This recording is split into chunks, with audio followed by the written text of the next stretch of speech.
Very good evening. Real estate trends పై ఎప్పటికప్పుడు తాజా సమాచారాన్ని అందిస్తున్న ప్రజా ఇంజనీర్ సిండికేట్ సొంతిల్లు కార్యక్రమానికి స్వాగతం. వర్జిన్ కౌంటీ పేరుతో విల్లాస్ నిర్మిస్తున్నారు. 40 లక్షల రూపాయలకే 200 గజాల స్థలంలో విల్లా ఇస్తున్న ఘనత ప్రజలకు దక్కుతుంది.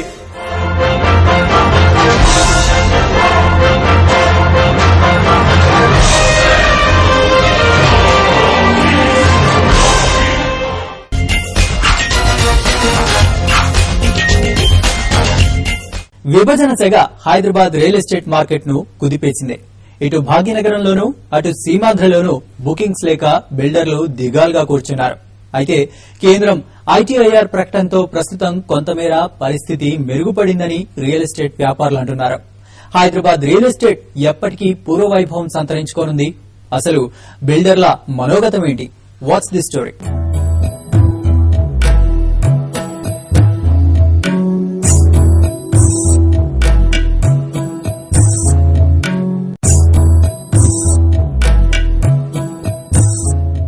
కేంద్రం రాష్ట్ర విభజనకు గ్రీన్ సిగ్నల్ ఇవ్వడంతో హైదరాబాద్ రియల్ ఎస్టేట్ ఒక్కసారిగా డీలా పడింది. రాజకీయ అనిశ్చితిలోనూ రాష్ట్ర రాజధానిలో రియల్ ఎస్టేట్ ధరలు ఏమాత్రం తగ్గలేదు. సందిగ్ధత నెలకొన్న ఈ తరుణంలో బుకింగ్స్ లేక రియల్ వ్యాపారులు కొంతమేర ఇబ్బందులు ఎదుర్కొన్నా ఇది తాత్కాలికమేనని రియల్ ఎస్టేట్ వర్గాలంటున్నాయి. పరిస్థితి అంతా సద్దువణిగితే 6 నెలల తర్వాత హైదరాబాద్ కు పూర్వవైభవం వస్తుందని ఆశగా ఎదురుచూస్తున్నారు. ప్రస్తుతం కొంచెం డిస్టర్బెన్స్ ఉన్నమాట వాస్తవమే. అది ఏమి జరుగుతుందో ఏమి లేదన్నది దానికి క్లారిటీ మనకి లేదు. కేబినెట్ ఒక డెసిషన్ అయితే ఇచ్చారు. సో అది కొనసాగుతుందో లేదో కూడా సందిగ్ధత కనపడుతుంది. ప్రస్తుతం అన్సర్టినిటీ ఉంది కానీ డిమాండ్ ఎక్కడికి పోదు. ఉన్నవాళ్లు ఇక్కడ ఉన్నవాళ్ళు ఇక్కడే సెటిల్ అవ్వచ్చు, వాళ్ళకి ఎటువంటి ప్రాబ్లం లేదనేటువంటి స్టేట్మెంట్స్ కూడా అందరూ ఇస్తున్నారు. కాబట్టి లా అండ్ ఆర్డర్ సిచ్యువేషన్ ఏమీ ఉండదనే ధైర్యం అందరికీ ఉంది.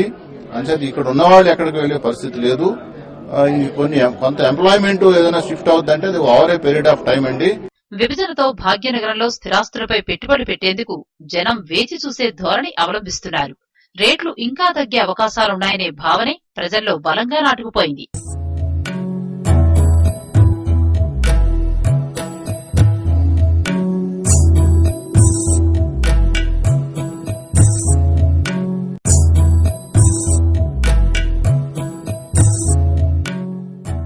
అయితే పరిస్థితి దీనికి భిన్నంగా ఉందని, ఇందుకు కారణం నిర్మాణ వ్యయం 30% మేర పెరిగిందని రియల్ ఎస్టేట్ వ్యాపారులు అంటున్నారు. ప్రైసెస్ పెరుగుతుందంటే యాజ్ ఇట్ ఈస్ గా పెరగటం కాదు. ఆల్రెడీ కాస్ట్ ఆఫ్ కన్స్ట్రక్షన్ కాకుండా కొత్తగా ఏమవుతుందంటే ప్రతి పెద్ద ప్రాజెక్ట్స్ అన్నింటిలో కూడా ఫైనాన్స్, ఇన్స్టిట్యూషనల్ ఫైనాన్స్ అవైల్ చేస్తున్నారు. సో దాన్ని డెట్ సర్వీసింగ్, ఆ అప్పుకి వడ్డీ అది తీర్చడం కోసం కూడా కాస్ట్ పెరుగుతుంది. కస్టమర్ డిమాండ్ ఎక్కువ క్వాలిటీ చేస్తున్నారు. ఇప్పుడు మాకు ఈ ఫీచర్స్ కావాలి, అవి కావాలి, ఇవి కానీ అవన్నీ పెట్టాలంటే కూడా రేట్లు పెరుగుతూ ఉంటాయి మాకు. సో ఇవన్నీ పెరగక ముందే ఉన్న స్టాక్ లోనే మీరు కొనుక్కొని ముందుకెళ్ళడం మంచిది.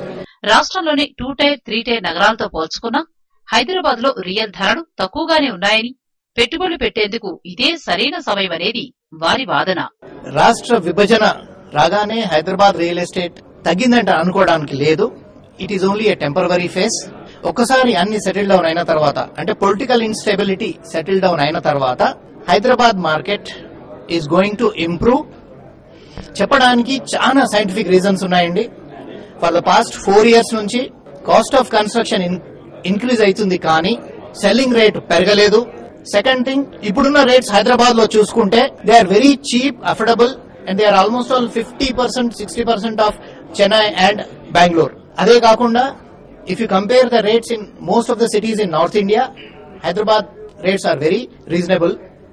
On the other hand, Hyderabad is having international standard infrastructure.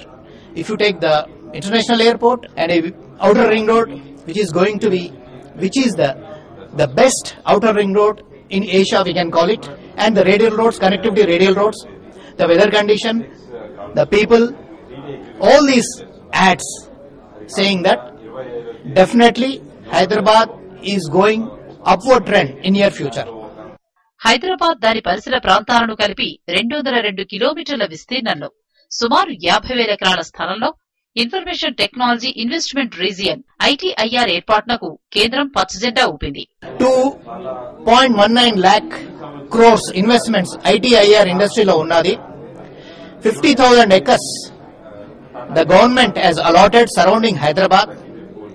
Almost all 50 lakhs employment generation untundi directly, 40 lakhs employment indirectly untundi, and it is going to add energy tablet for the real estate and construction industry in near future. Any new economic sector coming into the city will surge a lot of development of the city, and Hyderabad anyways is an IT-driven city, and this will bringing in more investment region into it and bringing better policies will it will attract more investors and companies into the city and creating more employment. So it looks a very visionary project, but it will take some time definitely, because any project it is announced, but it takes time to materialize and give the actual results.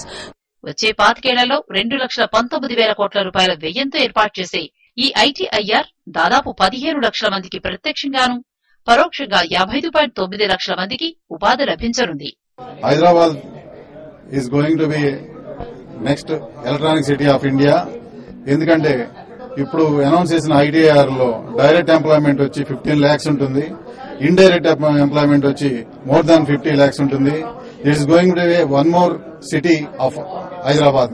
Almost 1 crore employees next 10 years లో employment Hyderabad లో ఉంటుంది. మన metro rail at the same time outer ring road, ఈ connectivity వల్లనే మనకి ITRs వచ్చినాయి. దీంతో ఇక్కడ ఉద్యోగుల సంఖ్య రెట్టింపయ్యే ఛాన్స్ ఉంది. ఐటీఐఆర్ ప్రకటన రియల్ ఎస్టేట్ వ్యాపారులు నూతనోత్సాహాన్ని నింపింది. వచ్చే 10 ఏళ్లలో రియల్ వ్యాపారం ఓ రేంజ్ లో పుంజుకుంటుందని ఆశగా ఎదురుచూస్తున్నారు. మోస్ట్ ఆల్ కంపెనీస్, ఐటీలో ఉన్న కంపెనీస్ అన్ని హైదరాబాద్ లో వాళ్ళ ఆఫీసెస్ తెరుస్తారు. దాని మూలంగా ఎంప్లాయ్మెంట్ విపరీతంగా పెరుగుతుంది. ఈ ఎంప్లాయ్మెంట్ పెరగడంతో పాటు ఈ ఎంప్లాయీస్ ను సర్వ్ చేయడానికి వచ్చే వాళ్ళ పబ్లిక్ కూడా పెరుగుతారు. వీరందరికీ కలిపి ఈ హైదరాబాద్ లో ఉన్న ఈ రోజు కన్స్ట్రక్షన్ లో ఉన్న ప్రాపర్టీ ఏవైతే ఉన్నాయో అవి ఏ మాత్రము చాలవు, ఇంతకు డబుల్ అవసరం ఉంటుంది.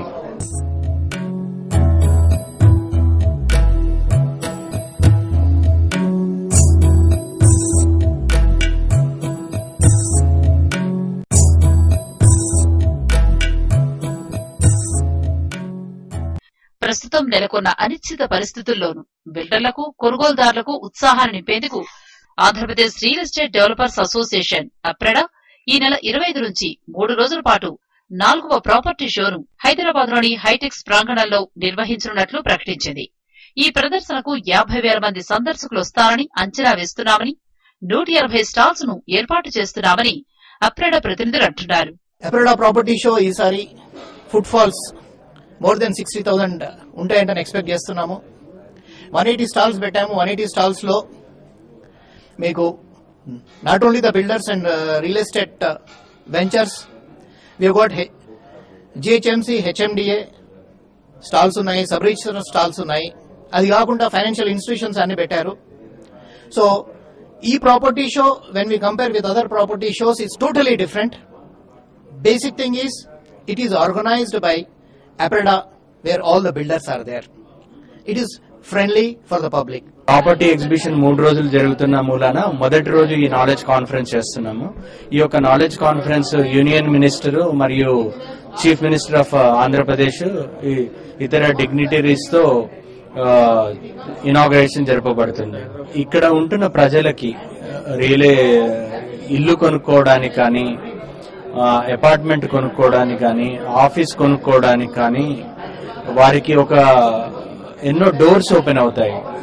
అంటే సేల్స్ కంటే ముఖ్యము మనకున్న ఇన్ఫర్మేషన్ అనేది 150 స్టాల్స్ లో ఉంటుంది.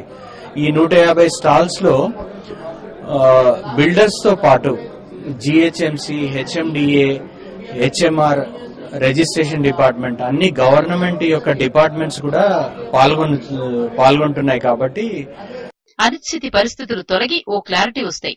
మళ్లీ రియల్ బూమ్ తో భాగ్యనగరం కళకళలాడుతుందని రియల్ ఎస్టేట్ వ్యాపారులు ఆశగా ఎదురు చూస్తున్నారు.